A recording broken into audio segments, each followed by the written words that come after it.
Intéressons-nous à la régularité des fonctions trigonométriques, c'est-à-dire intéressons-nous à leur éventuelle continuité ou dérivabilité. Nous commençons par un premier lemme qui va nous servir donc à démontrer les résultats suivants. Si nous prenons x un réel strictement compris entre 0 et pi sur 2, alors nous avons l'encadrement suivant. X fois cosinus x est plus grand que 0 mais plus petit que sinus x, qui lui-même est plus petit que x. Donc une fois n'est pas coutume, nous allons illustrer cette démonstration sur un cercle trigonométrique. Je trace donc la droite qui matérialise notre angle x. J'appelle donc grand O l'origine du repère, grand A le point de coordonnées 1, 0 et grand M le point tel que l'angle entre les vecteurs OA et OM est égal à x. Je vais également tracer la verticale, enfin la tangente au cercle trigo qui passe par A, qui est donc une droite verticale. Donc maintenant, nous savons que sur ce schéma, si je projette orthogonalement le point M sur la droite OA, j'obtiens un point que je vais appeler grand C, qui va se trouver donc ici. Et donc là, c'est grand C. J'appelle ce point grand T. Alors, nous savons que la distance OC est égale à cosinus x. La distance MC est égale à sinus x, donc ce sont les abscisses ordonnées du point M, et nous l'avons déjà vu dans une précédente vidéo, la distance AT est égale à tangente x. Par conséquent, si nous nous intéressons au triangle OAM, dont le troisième côté est ici tracé en rose, eh bien son aire est égal à sa base fois sa hauteur, le tout sur 2. Sa base ici, c'est la distance OA qui vaut 1. Sa hauteur, c'est la distance CM qui vaut sinus x, donc l'aire de ce triangle OAM est égal à sinus x sur 2. D'autre part, nous pouvons aussi nous intéresser à la portion de disque matérialisée par l'arc qui va de A à M. Donc, précisément, je vais regarder l'aire de toute la portion de disque ici qui est encadrée en vert. Alors, nous savons que l'aire du disque total, c'est pi fois r au carré. Ici, le rayon de notre cercle, c'est 1.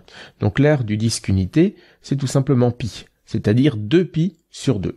Or, pour faire tout le tour du disque, on sait que l'angle vaut 2pi. Donc, par proportionnalité, lorsque nous ne prenons qu'une portion du disque matérialisée par un angle x, eh bien, l'aire de cette portion que j'avais encadrée en vert, c'est bien l'angle divisé par 2. Donc ici, l'aire de la portion de disque OAM, alors attention, là ce n'est pas le rectangle OAM, c'est la portion du disque OAM, c'est x sur 2.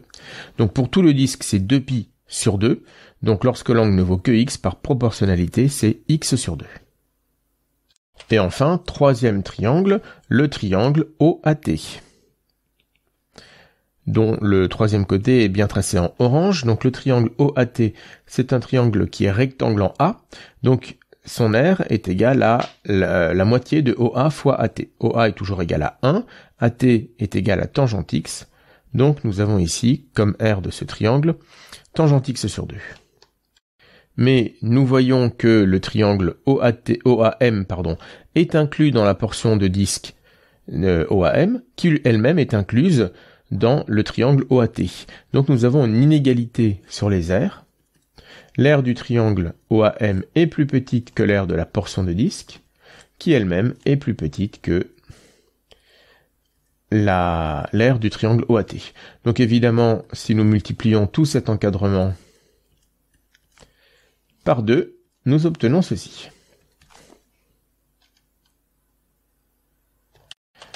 De plus, comme x est compris entre 0 et pi sur 2, sinus x est positif. X est aussi toujours compris strictement entre 0 et pi sur 2, donc son cosinus est strictement positif. Nous pouvons donc multiplier l'encadrement numéro 1 par cosinus x sans changer le sens des inégalités, ce qui nous donne l'encadrement suivant.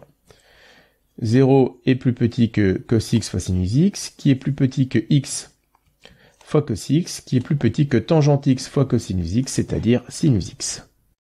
Alors il se trouve que nous n'avons pas besoin de la partie qui se trouve ici, mais nous obtenons tout de même cet encadrement qui est presque l'encadrement que nous voulions. Il nous reste encore à démontrer l'inégalité la plus à droite dans notre énoncé, à savoir que sinus x est plus petit que x. Cette inégalité, nous allons l'obtenir de la manière suivante. Nous savons que sinus x, c'est la distance de CAM, donc c'est la longueur du segment bleu ici. Or, ce segment bleu, c'est un côté du triangle rectangle ACM, mais ça n'est pas l'hypoténuse. Donc, la longueur de ce côté est plus petite que l'hypoténuse, que celle de l'hypoténuse. Donc, sinus x, qui est égal à la distance CM, est plus petite que la distance de grand A à grand M. Or, le plus court chemin entre deux points, c'est la ligne droite, donc la distance de grand A à grand M est plus petite que la longueur de l'arc AM. Alors, je vais faire une notation qui n'existe pas vraiment, mais en tout cas, la longueur de cet arc AM, nous le savons, c'est petit x, puisque l'angle AOM est égal à petit x. Donc, voilà, nous avons démontré la dernière inégalité. Nous avons bien montré l'encadrement voulu. X cos x est positif, il est plus petit que sinus x, qui lui-même est plus petit que x. Grâce à cet encadrement, nous allons pouvoir démontrer la proposition suivante. Les fonctions sinus et cosinus sont continues sur R. Pour la démonstration, commençons par un rappel. Une fonction f est continue en un point petit a si f de x tend vers f de a lorsque x tend vers a. Donc si nous voulons montrer la continuité de sinus et cosinus, nous allons utiliser cette définition. Nous allons d'abord commencer par montrer que ces deux fonctions sont continues en 0. Donc nous venons de montrer cet encadrement. Sinus x est compris entre 0 et x, et ceci est valable pour tout x entre 0 et pi sur 2. Si je fais tendre x vers 0 par encadrement, par théorème d'encadrement ou théorème des gendarmes, x tend vers 0 quand x tend vers 0 évidemment, et ici nous avons 0, donc par encadrement, sinus x tend vers 0 lorsque x tend vers 0, mais attention, comme l'encadrement précédent n'est valable que pour x positif, c'est quand x tend vers 0 par valeur positive. Mais par imparité des fonctions sinus et x, nous pouvons affirmer que pour tout x entre moins pi sur 2 et 0, nous avons également moins x plus petit que moins sinus x, nous avons x plus petit que sinus x plus petit que 0, par imparité. Donc, toujours par encadrement, sinus x tend également vers 0 quand x tend vers 0 à gauche. En rassemblant la limite à gauche et la limite à droite de la fonction sinus, eh bien tout simplement sinus x tend vers 0 en 0.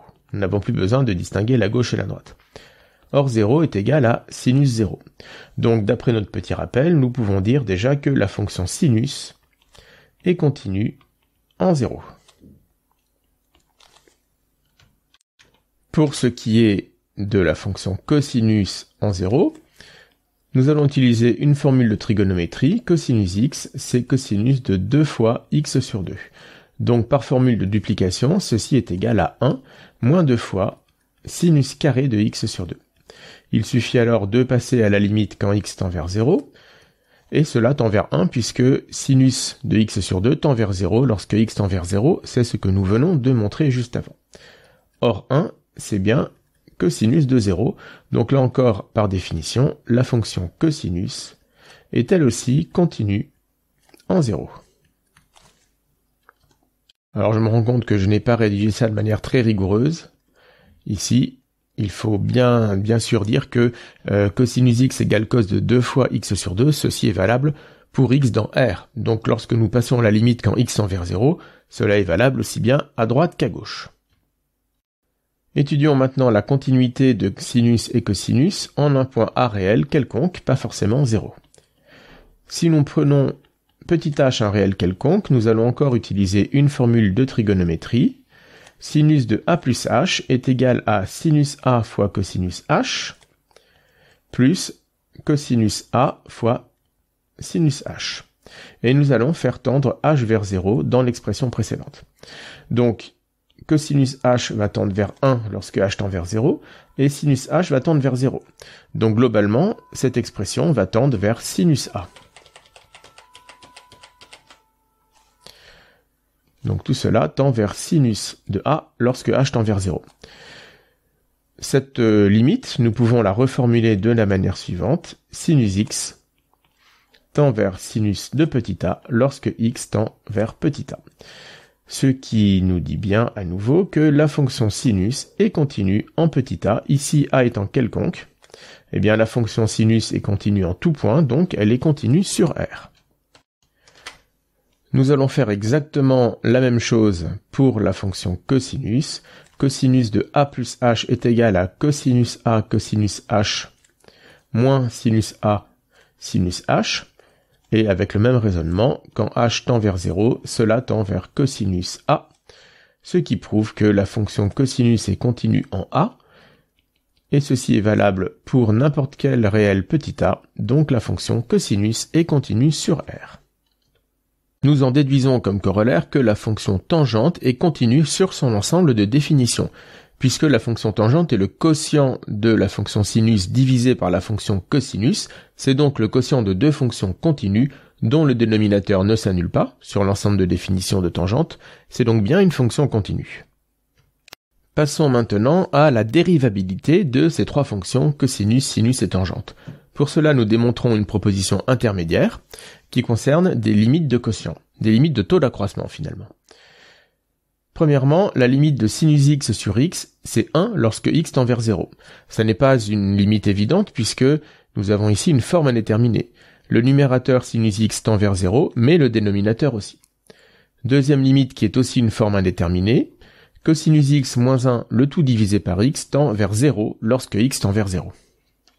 Donc ce sont bien des taux d'accroissement puisque nous pouvons remarquer que le premier terme qui est ici, c'est finalement sinus x moins sinus 0 sur x moins 0. Donc c'est le taux d'accroissement de la fonction sinus entre 0 et x. Et le deuxième quotient ici, c'est cosinus x moins cosinus 0 sur x moins 0. Donc c'est là encore un taux d'accroissement, celui de la fonction sinus entre 0 et x. Et si nous pouvons faire un petit rappel tout de suite, si le taux d'accroissement d'une certaine fonction f entre a et x tend vers une limite petit l finie, donc une limite petit l qui est dans R, lorsque x tend vers a, alors on dit que la fonction f est dérivable en a, et sa dérivée en a, c'est exactement la limite de ce taux d'accroissement. Vous avez peut-être déjà vu l'explication graphique de ce fait. Je trace ici le graphe d'une fonction f arbitraire, et j'imagine que je prends un point petit a qui va se trouver ici. Donc, si je prends un autre point petit x quelque part sur l'axe des abscisses, eh bien, je peux tracer ce que l'on appelle la corde de f qui relie les deux images f de a et f de x. Donc ici, je vais avoir f de x. Donc ce que l'on appelle la corde, c'est le segment du plan qui relie les points de coordonnées a, f de a et les points de coordonnées x, f de x. Donc c'est ce segment-là. Le taux d'accroissement de petit f entre a et x, c'est la différence verticale entre f de a et f de x, divisée par la différence horizontale entre a et x. C'est exactement la pente de cette corde. Si maintenant je fais tendre x vers petit a, donc je prends x ici maintenant, si je le prends ici, eh bien je vois que ma corde, ça n'est plus la même. Ma corde, elle est maintenant à peu près comme cela. Et si je continue de rapprocher le point x de petit a, je vais avoir une succession de cordes qui sont comme ceci.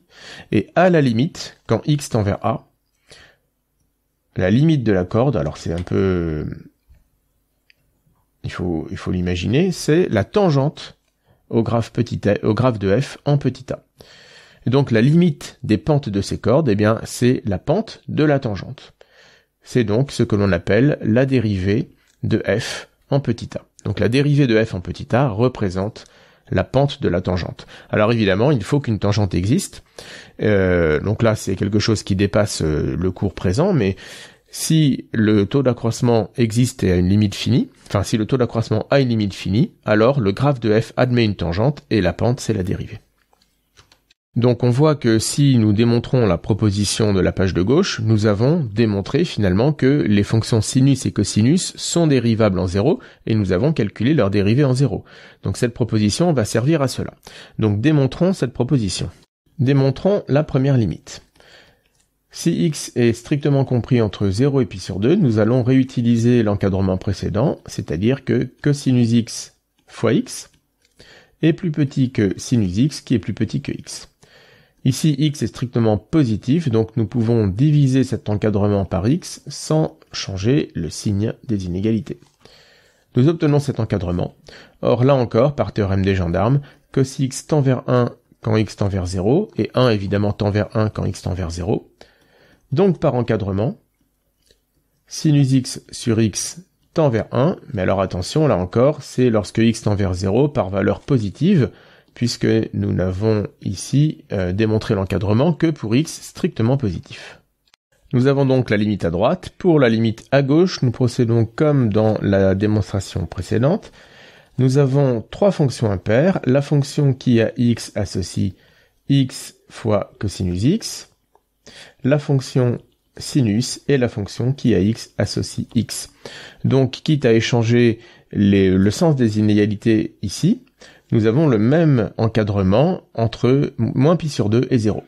Donc, nous pouvons obtenir cet encadrement-là, encore une fois, et par passage à la limite par encadrement, nous avons là aussi sinus x sur x qui tend vers 1 lorsque x tend vers 0-. Donc, la limite à gauche et à droite du rapport sinus x sur x est 1, ce qui signifie que c'est la limite tout simplement en 0. Pour le cosinus, si x est un réel quelconque, nous allons réutiliser la même astuce que tout à l'heure. Cosinus x, c'est 1 moins 2 fois sinus carré de x sur 2. Donc, si nous divisons tout cela par... Alors, si nous enlevons 1 et que nous divisons tout cela par x, nous obtenons moins 2 sur x fois sinus carré x sur 2. Et nous allons faire apparaître la limite précédente. Donc il s'agit de moins sinus carré de x sur 2 sur x sur 2, ou encore moins x sur 2 fois sinus carré, alors je vais mettre juste sinus de x sur 2 sur x sur 2, le tout au carré. Or, d'après le premier point, ce quotient tend vers 1 lorsque x tend vers 0. Et puis bien sûr, celui-ci tend vers 0 lorsque x tend vers 0. Donc par multiplication de limites, toute cette quantité tend bien vers 0 lorsque x tend vers 0, ce qui démontre notre proposition. Donc ceci, c'était pour la deuxième limite. Nous sommes maintenant en mesure de démontrer le théorème le plus important de cette vidéo. Les trois fonctions cosinus, sinus et tangente sont dérivables et nous pouvons calculer leur dérivée. La dérivée de cosinus, c'est moins sinus. La dérivée de sinus, c'est cosinus, et la dérivée de tangente, c'est la fonction 1 plus tangente carrée. Nous avons déjà vu que cela était aussi égal à 1 sur cosinus carré. Pour le point numéro 1, nous allons là encore commencer par démontrer la dérivabilité en 0.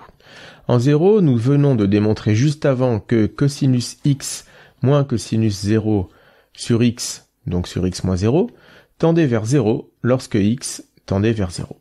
Ce qui signifie exactement que la fonction cosinus est dérivable en 0, et sa dérivée en 0 est égale à 0, ce qui est bien égal à moins sinus de 0.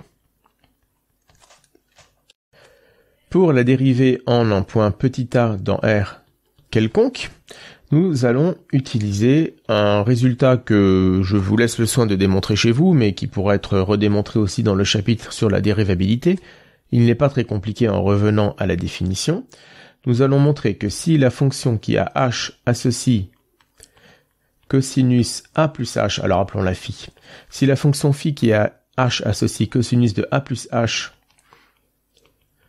est dérivable en 0, alors cosinus est dérivable en a.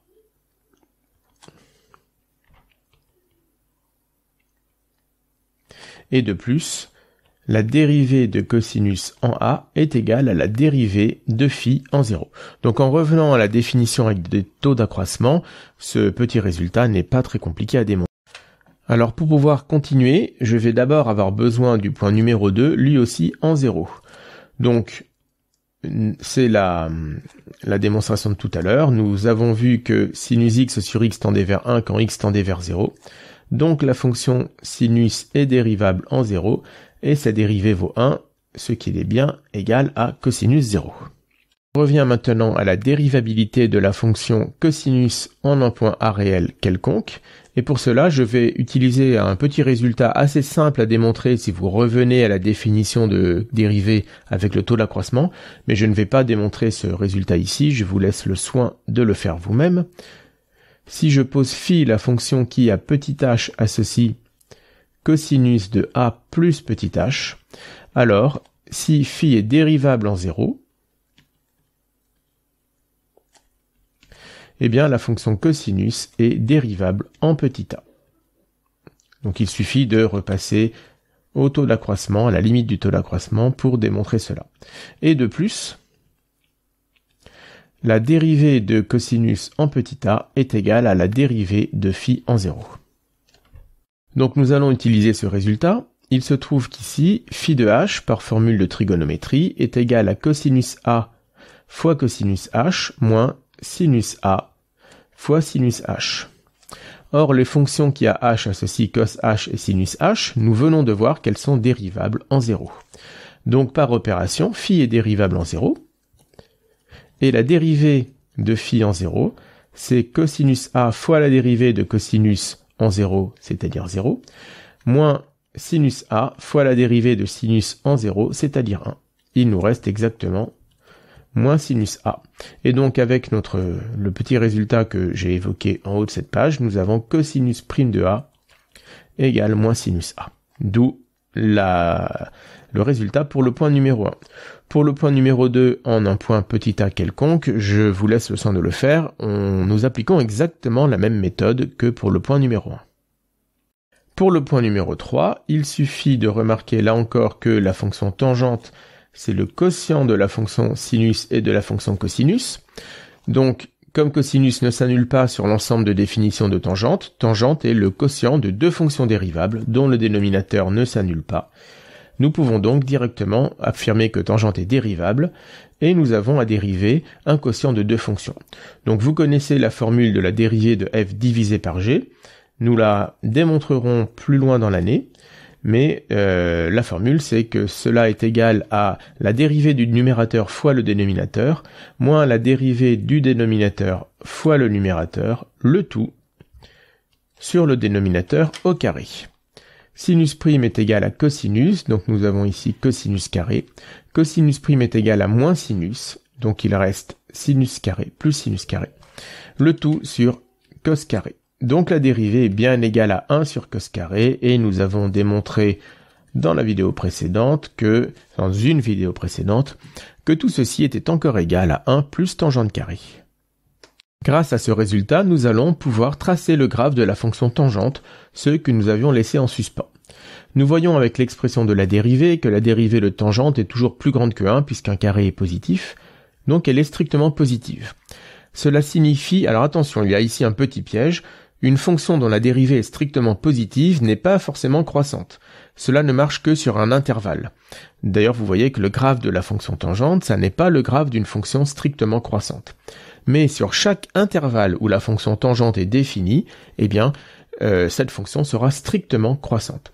En particulier, donc, la fonction tangente est strictement croissante de moins pi sur 2 à pi sur 2.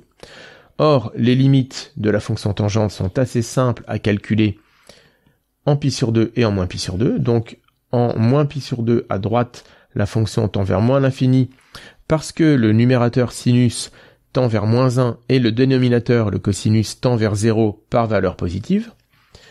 Et puis, par imparité de la fonction tangente, eh bien, la limite en pi sur 2 à gauche de la fonction tangente, c'est plus l'infini. Nous pouvons donc commencer par tracer le graphe de tangente sur moins pi sur 2 pi sur 2. C'est le graphe encadré en rouge. C'est une fonction strictement croissante qui passe par 0, qui tend vers moins l'infini à droite de moins pi sur 2, vers plus l'infini à gauche de pi sur 2. Et nous pouvons rajouter que la tangente, enfin la dérivée de la fonction tangente en 0 vaut 1. Et donc, la fonction tangente présente, alors elle est tangente ici à la diagonale en 0. Donc elle a une pente égale à 1. Une fois que nous avons le graphe de la fonction tangente sur moins pi sur 2, puisque la fonction tangente est périodique, il n'y a plus qu'à translater cette portion de graphe de pi en pi vers la droite et vers la gauche pour obtenir le graphe de la fonction tangente sur R en entier. Nous achevons cette vidéo avec une dernière proposition qui généralise un peu l'encadrement que nous avons vu précédemment. Pour tout x dans R, la valeur absolue de sinus x est plus petite que la valeur absolue de x. Cet encadrement nous oblige à manipuler des valeurs absolues. Donc, petit rappel sur les valeurs absolues. Cet encadrement est équivalent à, enfin, cette inégalité de valeurs absolues, plutôt, est équivalente à l'encadrement suivant. Sinus x est toujours compris entre moins valeur absolue de x et valeur absolue de x. Ce qui est donc équivalent à la chose suivante.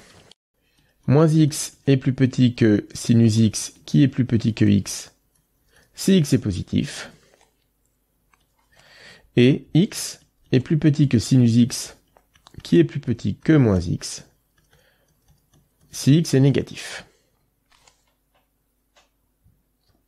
Ce que l'on peut encore écrire de la manière suivante, la fonction sinus x plus x est positive si x est positif, elle est négative si x est négatif, et puis enfin la fonction sinus x moins x est négative si x est positif, et elle est positive si x est négatif. Donc nous avons 4 inégalités à démontrer. Pour cela, nous allons introduire deux fonctions. Nous allons introduire la fonction phi qui va de R dans R et qui à x associe sinus x plus x, et la fonction psi qui va de R dans R et qui à x associe sinus x moins x. Et nous allons étudier leurs signes sur R. Je ne vais le faire que pour la fonction phi. Pour la fonction psi, les choses marchent exactement de la même manière et je vous laisserai le faire. Par somme de fonctions dérivables, la fonction phi est dérivable, et pour tout x dans R, nous avons phi' de x égale à cosinus x plus 1. Or, un cosinus est toujours supérieur ou égal à moins 1, donc la dérivée qui est ici est toujours positive, ce qui nous permet de tracer le tableau de variation de la fonction phi. Donc nous allons tracer ce tableau de variation uniquement de 0 à plus infini. Pourquoi? Parce que la fonction phi est une fonction impaire. Elle est impaire, donc si nous arrivons à déterminer son signe sur R+, eh bien par imparité, le signe sur R- sera le signe opposé. Donc, de 0 à plus l'infini, nous venons de voir que phi' est toujours positive. Donc phi est une fonction croissante, de 0 à plus l'infini. Or, très simplement, nous voyons que sa valeur en 0 vaut 0. Nous n'avons même pas besoin de sa limite en plus infini, mais elle est égale à plus infini. Donc nous voyons bien que phi est positive sur R+. Donc je ne rédige pas à la fin de la démonstration. Par imparité, phi va être négative sur R+. Nous avons donc déjà démontré cette inégalité et celle-ci. Et puis, je vous laisse donc le soin de faire la même étude de fonction pour psi, et vous arriverez à démontrer sans peine les deux dernières inégalités, ce qui prouve cette dernière proposition.